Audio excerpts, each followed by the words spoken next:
ग्राम पंचायतों में अत्यंत जो गरीब परिवार हैं उन सबको गरीबी रेखा से ऊपर लाने के लिए सरकार ने एक योजना चलाई थी। उस योजना का क्या नाम है, कोई बता सकता है? Zero poverty. उन सबको गरीबी रेखा से ऊपर लाने के लिए उनका सबका कितना जो उनकी इनकम है मिनिमम कितनी रखी गई है पर ईयर की, इसके बारे में कोई बता सकता है? शायद 1 लाख के एबव ही है, 1 लाख के एबव है, मतलब जीरो पावर्टी में तो शायद 1,25,000 के आसपास है कि उनकी आयु इतनी तो लानी है। और पंचायत शायद कितना पा रहे हैं? 6,000 रुपए। जिस हिसाब से 12 महीने का यानी कि 1 साल का उसका हुआ 72,000 रुपए। तो हम लोग किस श्रेणी में आए हैं? अति गरीब में आ गए। यहाँ पे हम लोग गांव के सबसे जो टॉपर हैं, गांव में जो सबसे अच्छे नंबर पाए हैं, उन सबको भर्ती किया गया है सरकार के द्वारा। और ऐसा नहीं है कि यहाँ पे कोई अन्य आकर के बैठ गया है। गांव से जो सबसे अच्छा व्यक्ति था, जो गांव का पढ़ा लिखा आदमी था, उसी को इस जॉब में रखा गया है। तो और दूसरी चीज एक चीज है कि जो मैंने अभी बोला था कि पत्र वायरल हो रहा है जिसमें 6,000 से 9,000 करने की मांग की गई है। अभी इस बारे में अभी कोई कंफर्मेशन क्लियर नहीं आई है कि 6,000 के मानदेय बढ़कर के 9,000 हो गया है।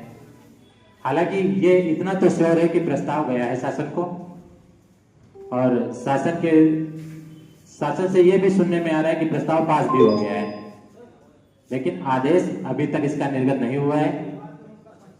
और अभी जैसा कि अभी भैया बता रहे थे कि 20 जुलाई को जो लखनऊ के इको गार्डन में धरना प्रदर्शन हुआ था, इस बारे में हम ये कहना चाह रहे हैं कि ये धरना प्रदर्शन गलत समय पे हुआ। गलत समय पे क्यों हुआ? अब यहाँ पे 2 समितियां बन चुकी हैं, एक पंचायत सहायक कल्याण समिति और एक पंचायत सहायक कर्मचारी यूनियन। कल्याण समिति से अलग जा रहा है, यूनियन से अलग जा रहा है। तो जो धरना प्रदर्शन किया गया 20 जुलाई को, वो पंचायत सहायक कल्याण समिति द्वारा किया गया है। और ये भी कहा जा रहा था कि शिवेंद्र प्रताप सिंह जो उसके अध्यक्ष हैं, उनके द्वारा ये बताया जा रहा था कि धरना प्रदर्शन में मैं यहाँ किसी की बुराई नहीं कर रहा हूँ कि नहीं कल्याण समिति सही है या कर्मचारी यूनियन सही है।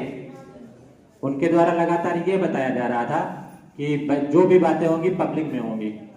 ठीक है, हम बात समझते हैं, पब्लिक में होंगी। आपने 20 जुलाई को सबसे आने का आह्वान भी किया, सब आए भी। लगभग 5,000 के आसपास वहां पर संख्या थी। कुछ व्यस्तता रही जिस वजह से हम नहीं पहुंच पाए वहां पर, लेकिन जैसा कि मुझे सूचना प्राप्त हुई है कि उस दिन लखनऊ मंडल के जो उप निदेशक सर थे, उन्होंने आकर के उनका ज्ञापन रिसीव किया था और ये कहा था कि प्रतिनिधि मंडल द्वारा उनको निदेशक सर का लेटर आएगा जिससे उनको मुलाकात कराई जाएगी। तो वो लेटर भी आ गया है। उनकी मुलाकात 28/7/2026 को है निदेशक सर से। तो क्या ये मीटिंग एक बंद कमरे में नहीं होगी?